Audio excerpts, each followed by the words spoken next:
we shouldn't be asking what is the power of law, but maybe in this moment, what is power without law, right? It is tyranny and anarchy. So it's really important still to reinforce the content of law, to reinforce and to clarify what are the agreed norms of conduct, what is acceptable and permissible.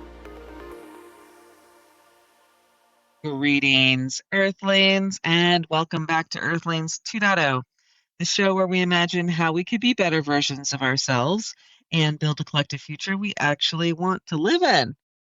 Today, our main mission is to understand how Earthlings are taking it to the courts to hold those with power and influence accountable for climate change.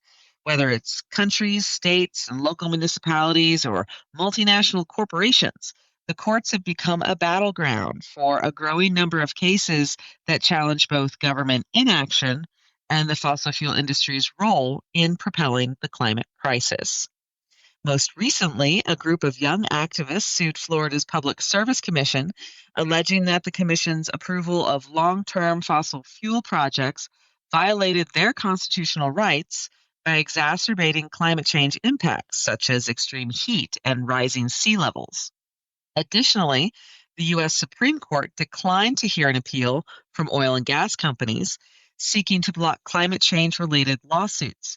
This decision allows lawsuits filed by various states and municipalities who accuse companies like ExxonMobil and Chevron and BP of misleading the public about the role of fossil fuels in climate change.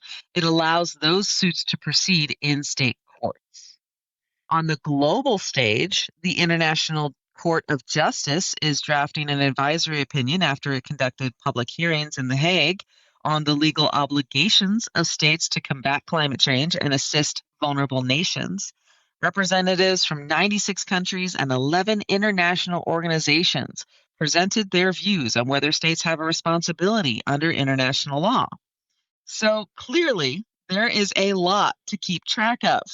But before we beam up our guest onto our proverbial spaceship to help us navigate this growing list of lawsuits and how we might hold harming actors accountable, I'm your host, Lisa Ann Pinkerton. I'm the CEO of the award-winning PR firm Technica Communications and the founder of Women in Clean Tech and Sustainability. Before building those organizations, I was an award-winning environmental science, health, and technology reporter for NPR and PBS. And as always, we thank you for joining us on this week's episode and every episode that you've listened to. It is our joy and privilege to bring you these stories. It's our creative outlet, if you will. And we are really thrilled that you enjoy them. So thank you. Feel free to leave a comment in our social media, or you could leave us a review on your favorite podcast app. You can even share the show with a friend of yours. In fact, spreading the word about the great content that you hear on Earthlings 2.0 is the single most valuable way that you can support our community. If you're already doing that, thank you so much. Keep it up. It's working.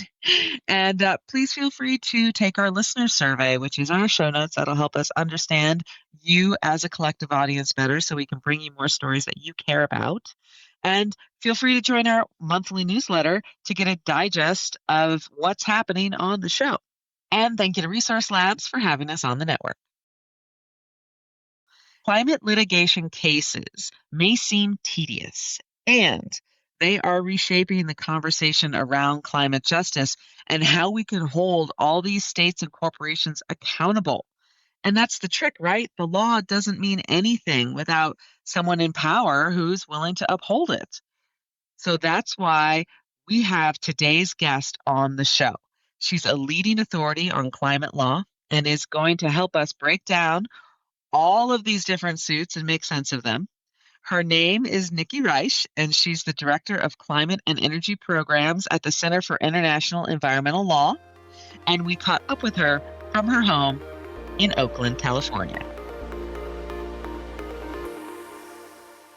We are living in a historic moment for so many reasons, but from a climate litigation perspective, we are witnessing a real explosion of cases around the world addressing the causes and consequences of climate change and taking on governments and companies and confronting them with demands for justice, demands to stop harming the planet, to take preventive action and to take corrective action to remedy the harms. And why is this happening? It's happening because the climate crisis is accelerating. There are more and more people around the world who are facing devastating loss and damage, who are being directly impacted adversely by escalating climate change. And as people are harmed, they do what they've always done. As people are harmed and as governments and states and corporations are not acting sufficiently to stop the harm and fix the consequences, people are doing what they always do in the face of that injustice, and they're turning to courts, among other places, to enforce legal obligations and to seek remedy and justice. And so we're seeing a real uptick in the diversity of plaintiffs, of people who are bringing claims, of communities, individuals, organizations, in some cases municipalities or states, as we've seen in the United States, turning to courts as part of a broader movement to seek climate justice and accountability. It's becoming ever more of a dire situation. And I think people see that the law and legal accountability is a really important piece of the puzzle. And frankly, litigation is not an end in itself, but why are we seeing more recourse to the law? Because we're witnessing gross disregard for the scientific reality and inaction on the part of governments and corporations that are just not changing business as usual policy anywhere near fast enough. And it's often said that, when politics break down or negotiations aren't advancing as they haven't over decades, that sometimes the law can break through. It can be a point of leverage, and it can compel change.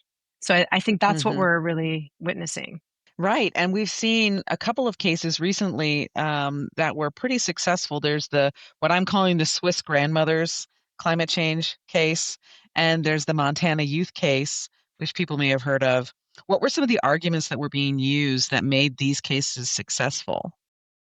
Both of those cases were really remarkable landmark decisions in recent months. And maybe just starting with the Swiss grandmothers or the Klimasenioren case before the European Court of Human Rights.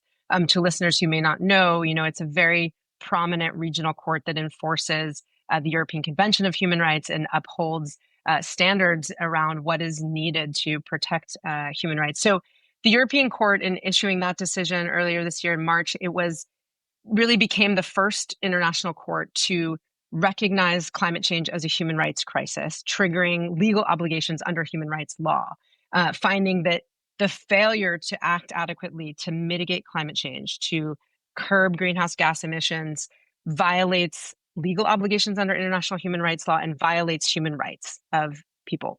This is the first time an international court really told a major global economy, you need to do more on climate change. Like, your failure to take sufficiently robust, rapid, and urgent action at a sufficient scale in line with the science was a breach of its obligations under human rights law. And I think that, just those findings alone are really significant and game changing. And it's because it doesn't only pertain to Switzerland, which is the government that was immediately bound by the decision. It's relevant to all, number one, across Europe, to all of the member states of the Council of Europe who are bound by the European Convention on Human Rights. They have the same obligation to protect human rights from climate change and its consequences. And so, they got a strong signal that if they don't close the gap between their climate action or inaction and what science shows is clearly necessary to prevent further harm to human rights, then they too might face legal consequences. So it sent that really strong signal, and I think also sent a signal to courts and to advocates around the world. Its impacts are not limited to Europe by any means. And the Youth Montana case, was that equally successful because it was grounded in science? So this was a case actually that wasn't just challenging, as so many climate cases to date have done, inadequate action on the part of the state, but was actually challenging the way in which a state's policies or conduct can make climate change worse or are making climate change worse. And in this case, specifically, the challenging this practice and policy of the state, a law that prohibited consideration of climate change in reviewing fossil fuel projects. And it was found that that's unlawful. You can't ignore the climate consequences of fossil fuels when you're deciding whether or not to authorize and pursue these projects. And I think, it was historic not only because of the way that the plaintiffs used the courtroom really as a platform to convey impacts and lay out the science really cogently, which was reflected in that court's decision in a compelling way. And they kind of walked through in this very stepwise, logical way. Here are the facts, and they're really not in contest, and therefore the conclusions follow. But also because they relied on the right to a healthy environment. And so one of the things that links these cases is really reliance on rights, on human rights, and the consequent duties that governments have. There's a lot of cases, almost too many to keep track of, even if you're just looking at the cases against the oil companies specifically, either in the US or globally. And a lot of these surround like climate deception or plastics deception or public nuisance cases or things like this. And then one that's being closely watched is against Shell in the Netherlands. So, Right. what are these arguments that the plaintiffs are making to build their case against the oil companies? So part of the arguments that are being put forward are about the plain science and the reality that, as the Intergovernmental Panel on Climate Change has affirmed time and again, that it is not possible to prevent catastrophic warming or to keep warming limit warming, to 1.5 degrees above pre-industrial levels without addressing the primary cause of climate change, and that is fossil fuels. We have to curb and reduce and eliminate fossil dependence on fossil fuels, which are responsible for well over 85% of CO2 emissions, the vast majority, right? But what has enabled these suits against corporations is a number of things. One is that the science has evolved to be able to actually trace these known causes of climate change to consequences that we are seeing around the world. This body of attribution science, it makes it more possible to say these sources of greenhouse gas emissions that are driving the climate crisis, that climate change can be linked to massive devastating consequences. And therefore we have the building blocks of accountability. We can trace it back. And so that science is one piece of it, but it's also taking on the revelations that just keep coming, frankly, of the ways in which the industry has played an active role in derailing climate action for years. So it's not only that its products are causing harm, but that it knew its products would cause harm and are causing harm, and yet it continued to expand their production and to market them in ways initially by denying the climate problem, but then that's shifted. We've seen a shift from denial and delay around climate action and the inevitable need to get the world off of fossil fuels to deception and deflection. And we're really in this era now where the fossil fuel industry has taken on the tack of really trying to present itself as part of the solution, not the central cause of the problem, which we know it is, right? And so now the battle is really about what constitutes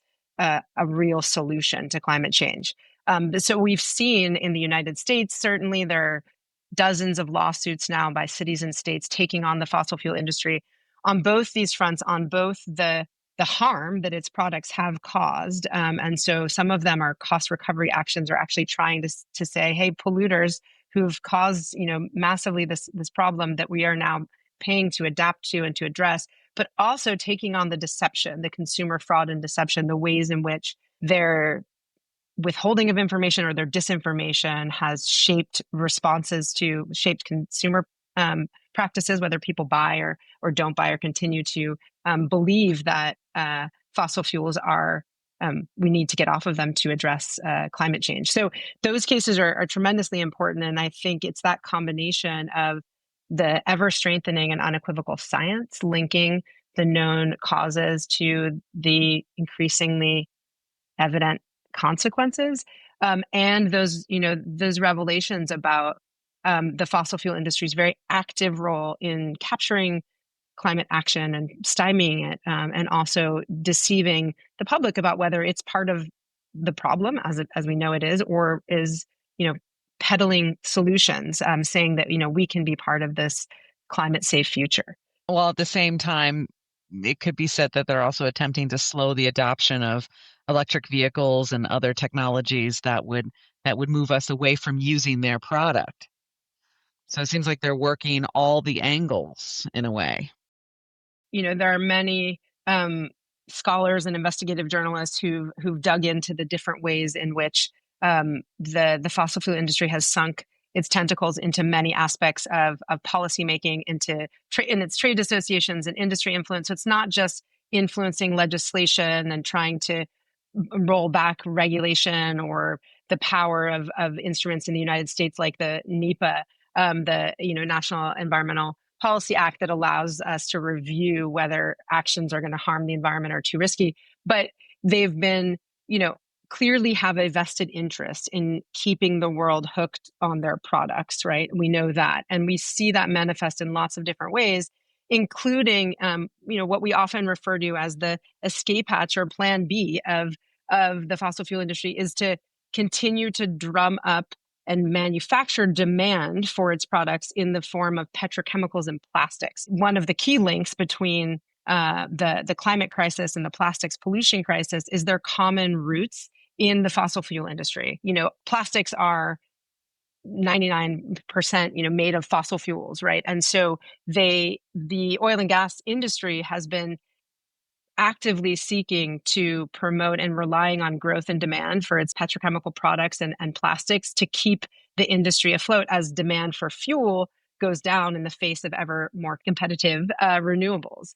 That tactic of both drumming up and manufacturing demand or locking in dependence on their products, and also impeding progress on leveling the playing field, frankly, by taking away the subsidies that the fossil fuel industry gets to the tune of many billions of dollars a year, as we know, to, also standing in the way of policies that we know would enable a switch. And that kind of interference, as well as the greenwashing and the climate washing of their own products, is a huge part of it. And the focus on techno fixes is probably a whole other show, but it's also one of the tactics we've seen the fossil fuel industry really engage in by saying, oh, no, we don't need to get rid of fossil fuels. We can clean up or decarbonize fossil fuels. Fossil fuels are carbon. They are Mm-hmm. hydrocarbons. We can't decarbonize fossil fuels. And the problem isn't just fossil fuel emissions, it's fossil fuels themselves for many reasons, for health reasons and toxicity reasons, for climate reasons, for social and economic reasons as well. So the tactics are manifold, and they really do have deep experience in strategy, and their war chest has unfortunately been robustly inflated in recent years, particularly as conflict-driven volatility has inured to their benefit. The amount of money they have to spend to basically play out these cases as long as possible, um, is it feels daunting at times compared to what the coffers of the activists might have. What are some other ways that these oil companies are using the law to their benefit, or reacting to the plaintiffs that have brought these cases? Well, unfortunately, and perhaps not unsurprisingly, what we're seeing in recent years, and very much so now, is an uptick in backlash generally against climate activists and advocates, against claimants who have the courage to confront power and to demand that corporations change their conduct and to stop destructive activity. And whether that takes the form of intimidation and harassment and direct brutalization in some cases of communities on the front lines of oil and gas developments and projects, or the abuse of legal process. We're seeing a rise in what are called SLAP suits, right? Strategic lawsuits against public participation, really designed to silence and chill attempts at accountability and legitimate forms of public expression and intervention.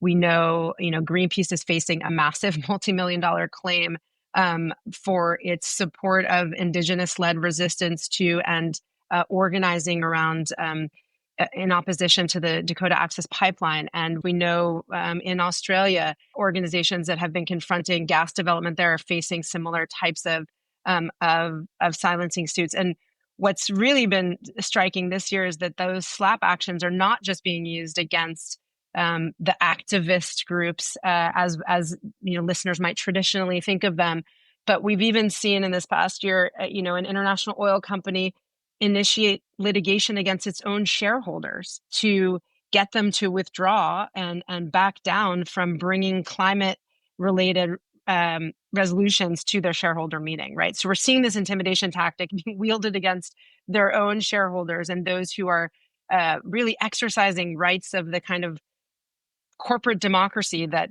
supposedly these corporations are committed to, that kind of shareholder engagement. And beyond that, we're seeing looming very large resort to another legal stick that the fossil fuel industry is among the wielders of, and I would say perhaps the biggest user of, is what's called the investor state dispute settlement system. So this is really a system of relatively opaque or secret courts. They're arbitral courts, so they're bodies of arbitrators. They're kind of a private court system that allows foreign investors to sue states, so to sue governments when those governments' decisions or policies allegedly harm the investors' returns or impair the investors' rights, as the investors say. So this is a system that really empowers foreign investors to challenge state action in a way that's really unparalleled. I mean, no other entities have this same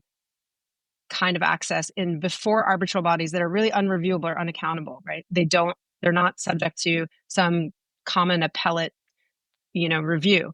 But what this means and what we've seen is that the fossil fuel industry is the largest user of the system and has been really turning the polluter pays principle on its head. So when a government tries to take action to address an environmental or public health problem, and in this case, climate action, that the government has a duty to undertake, really, to protect the human rights of the population, to protect the environment, that investors are saying, pay us, effectively saying, you've got to pay polluters to take climate action rather than making polluters pay, right? Which is a principle that's pretty well grounded in many domestic and international laws. So this is a weapon in the hands of the industry that we really need to take away and disarm them from using.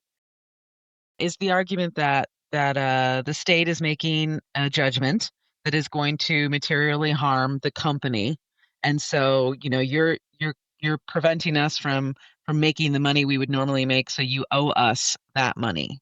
Is that basically the argument?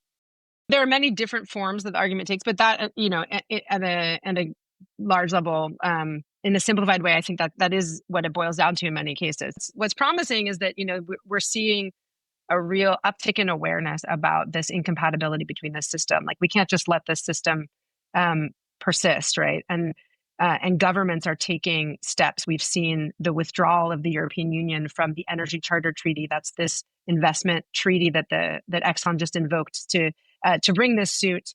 And we've seen states take steps to actually say, we're not going to include this kind of permission to bring arbitral suits anymore in investment agreements, and we're going to dismantle the system.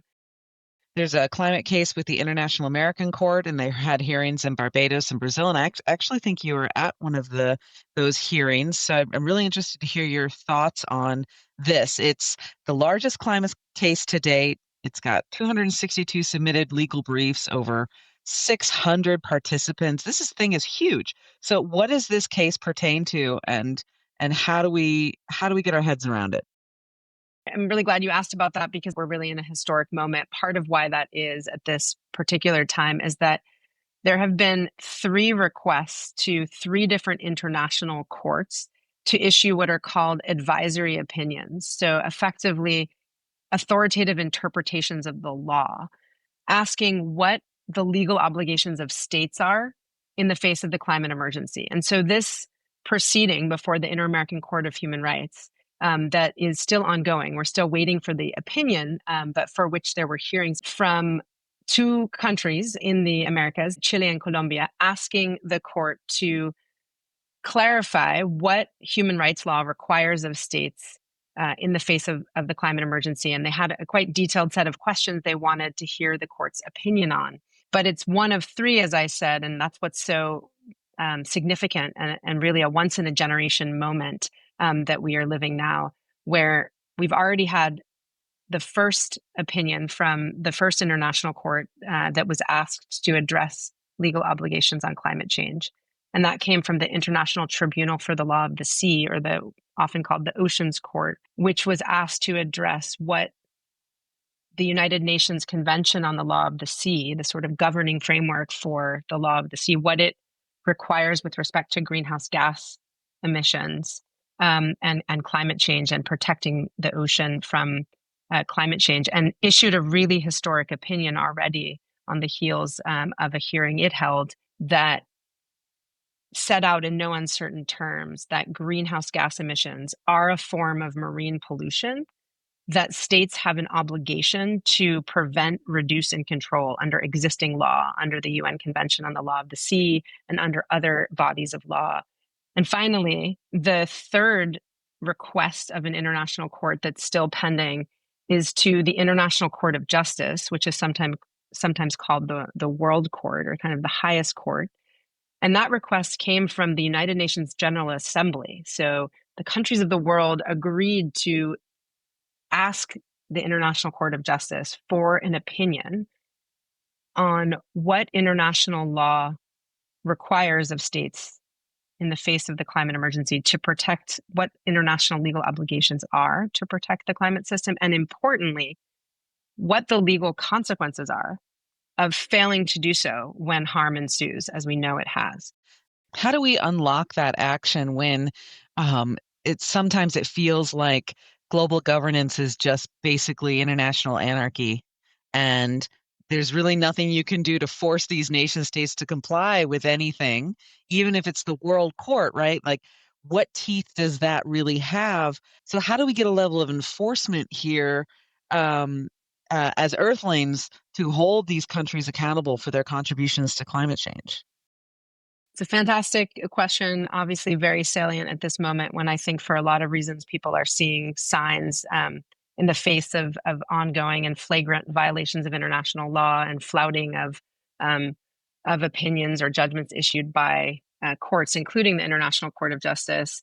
I think it's important, though, not to see a failure to comply or a lack of enforcement power as a failure of the law. I think it's not that we shouldn't be asking what is the power of law, but maybe in this moment, what is power without law, right? It is tyranny and anarchy. So it's really important still to have to reinforce the content of law, to reinforce and to clarify what are the agreed norms of conduct, what is acceptable and permissible, and to name and document those actions and inaction that have transgressed those standards.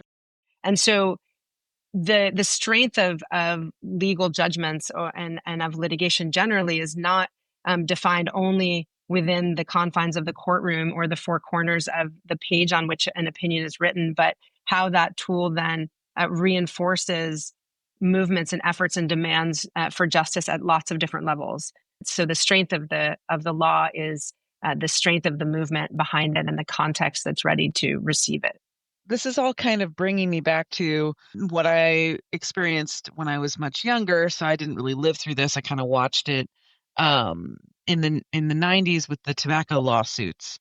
There were a lot of companies being sued by various states and cities. And eventually the tobacco companies asked the US government for a settlement deal because it was just too many for them to handle, right? They just wanted to wash their hands of all of it. And of course, the difference being that society can live without smoking tobacco, but right now the global economy is not in a place to function without fossil fuels. So we still need to wean ourselves off of fossil fuels. But my question is there something similar that might play out with the oil companies as what happened with the tobacco settlement?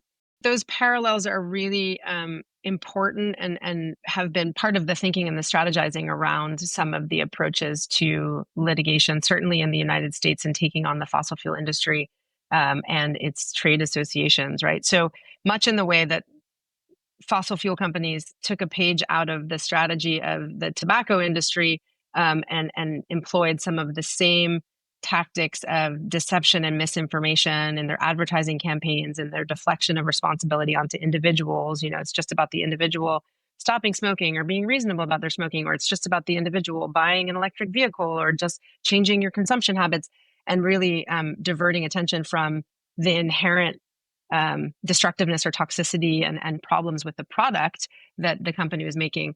So much in the way that those tactics were mirrored, and many scholars have written about that, Naomi Oreskes kind of chief among them. But similarly, I think some of the litigation strategy has borrowed from that, and really using and drawing on not only on tort law and consumer protection law, but on trying to use litigation to bring companies to the table, to send a spotlight and put that spotlight on the really harmful conduct, past, present, and very much ongoing of the industry. So litigation, is never an end in itself. It is a tool always, and it's only it's a necessary part of solving major social problems, but it's never the only or sufficient um, solution, right? And so I think what we're seeing is an attempt to use many different kinds of levers to force and compel change on the part of really powerful actors, be they states or companies. And I think, that the threat of liability certainly does bring actors to the table, whether that's a settlement negotiation or otherwise. It reminds me of the Dieselgate lawsuit against Volkswagen for deception related to its diesel emissions. I think it was the monitoring system, the software, basically. I know that's a gross generalization of the lawsuit, but for the purposes of my statement here, the outcome of that was a big pot of money that then became various different initiatives around the world. In the United States, it's known as Electrify America, and that's how we have leveraged the harm to create good in terms of establishing a broader EV charging network. It's not perfect. It's not as big as we need it, but damn, it's something more than we had previously. And that money, it wouldn't have come about so quickly had that pot of money not been there. And I'm curious to know from your perspective, looking forward, the next, say, 5 to 10 years with all these lawsuits happening, what do we think some of the remedies might be beyond just winning cases and trying to pressure some level of change? Like, what do you think we might be able to realize? I don't want to slip into the sort of trap of suggesting that there is one form, either one form of remedy, be that compensation, be that uh, reparation, guarantees of non-recurrence, that we should be seeking or can materialize. The first thing I think is to recognize that there are two parts, at least, to any recognition that a wrong has occurred, that there have been unlawful acts and negligence and deception and contributing to harm, and that those acts are ongoing. And the first is to stop the harm, right? So I think first and foremost, it doesn't repair and remedy all of the damage by any means, but getting an increasing number of legal judgments that make it impossible to continue business as usual, impossible to continue making the problem worse, is an essential first step to any effective remedy. And so I think that part of it is that the proliferation of lawsuits and judgments as they come down, and even before those judgments, revelations and discovery and the evidence and spotlight that's being shined and the evidence being brought to bear, I think will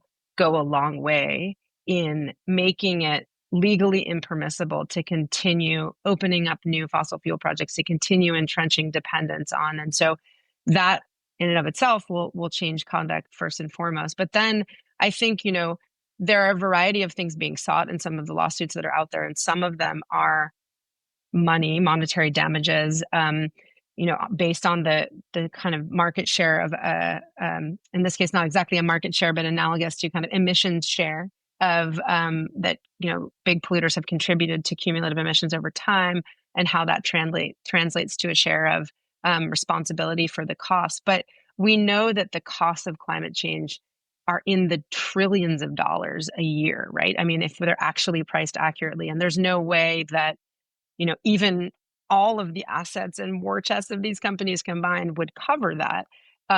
So it's not going to be the full solution, but there are really important structural policy measures under discussion too, and those include things like taxes on fossil fuels, wealth taxes, other systemic solutions that I think are a really important part of ensuring that the funds are generated not on the basis of voluntary contributions from countries or on just one-off lawsuits here and there, but in a more thoroughgoing and sustainable way. I know it's difficult to sort of predict the future. And, ultimately, if anything, these lawsuits are raising awareness of the harm and the responsibility.